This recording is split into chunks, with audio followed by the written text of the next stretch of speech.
खून खोल गइल बा, ठीक न।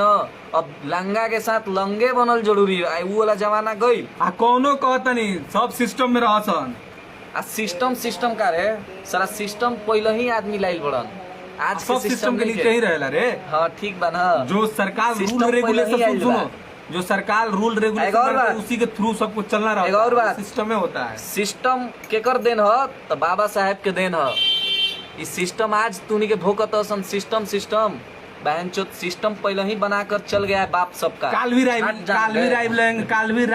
रहेंगे हम। छाट जानोगे लोग। एक और बात बता देता, काल दूसरा हम लोग मुद्दा रहेगा। दम है तो आज तन्या झा का मुद्दा था। दम है तो तुम लोग दम है तो चेंज करने की बात करो, चेंज करके दिखा चेंज करके। ए तन्या झा, तोरा के बार बार हिदायत देता नहीं हम।